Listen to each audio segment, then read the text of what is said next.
নয়ন হালদার, তার বাবা বাসুদেব হালদার, তিনি কাজ করতেন নিরাপত্তা রক্ষীর।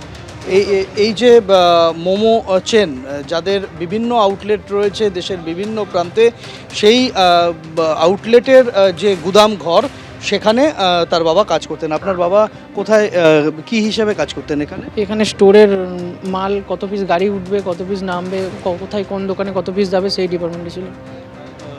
এখানে কি হতো এইখানে, এই কারখানায়?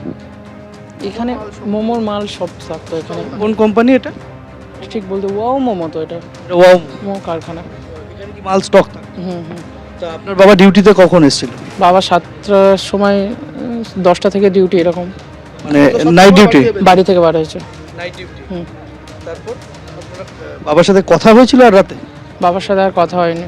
রাতে এখানে কতজন কর্মচারী থাকে আপনার বাবার? ঠিক বলতে পারবো না, শুনেছি 3জন নাকি এরকম হয়েছে, তার মধ্যে আমার বাবাও আছে। আপনার কে হন? আমার শ্বশুর মশাই কি কাজ করতেন? এই মোমোতে কাজ করতো, তো বাসুদেব হালদার আমার শালা। এরা তা, এখানে বাসুদেব বাবু কত বছর এখানে কাজ এখানে 8-9 বছর কাজ করছে, 8-9 বছর কাজ করছে মোমোতে। আগে কি মানে বরাবর এখানেই কাজ? হ্যাঁ, এখানে কাজ করতো। নাইট ডিউটি থাকতো? নাইট ডিউটি করতো বেশি। সন্ধ্যা 7টার সময় বাড়ি থেকে বেরিয়েছে, এখানে সেই 10টা থেকে থাকে এখানে। এই বাড়ি থেকে শালাকে ফোন করেছে যে ও গোডাউনে আগুন লেগে গেছে, বাবা বোধহয় আর নেই। আমরা এসে দেখছি শ্বশুরের সাইকেল পড়ে আছে, আরেকজন যে ছেলেটা বাইক চেয়ে নিয়ে এসে, ওরাই দুজন থাকতো এখানে বেশিরভাগ নাইটে, আর একটা সিকিউরিটি গার্ড ছিল এখানে। তা এটা কি ওনার সাইকেল? এটা কি আপনার বাবা হ্যাঁ। সাইকেল নিয়ে আসতেন? সাইকেল নিয়ে আসতে বাড়ির ভিতর থেকে। এখানে আমরা দেখতে পাচ্ছি যে বাসুদেব হালদারের সাইকেল পড়ে রয়েছে। তিনি এখানে এই মোমো সংস্থায় কাজ করতেন, নাইট ডিউটিতে এসেছিলেন, তার সাইকেল রয়েছে, তার কোনো খোঁজ নেই।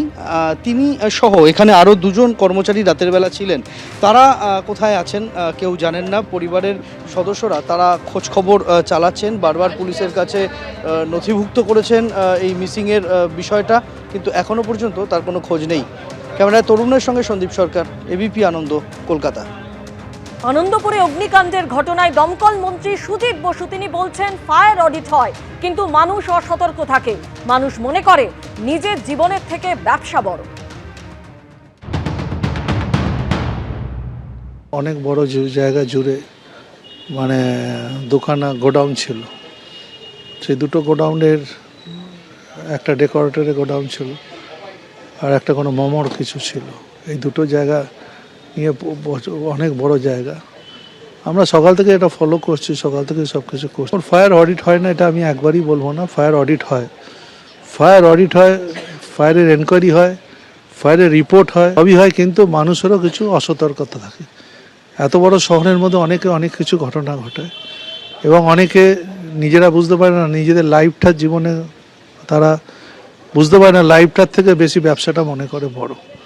আজকেরও যে ঘটনা আমি মনে করি, দেখুন একটা বড় গোডাউন, সেই গোডাউনে ব্যবসা হয়, ডেকোরেটরি ব্যবসা হোক, মোমোর ব্যবসা, আমরা এগুলো খতিয়ে দেখবো সব, কিন্তু ওখানে অত লোক থাকবে কেন রাত্রিবেলা? একটা গোডাউনের মতো অত লোক থাকবে কেন? এগুলো এনকোয়ারি হচ্ছে। ওয়েটল্যান্ডের মধ্যে যদি কারখানা হয়ে থাকে, এটা ফায়ারের সাবজেক্ট না। ফায়ারের সাবজেক্ট হচ্ছে আগুন যেখানে লাগছে সেখানে আগুন নেভানোর কাজ আমাদের।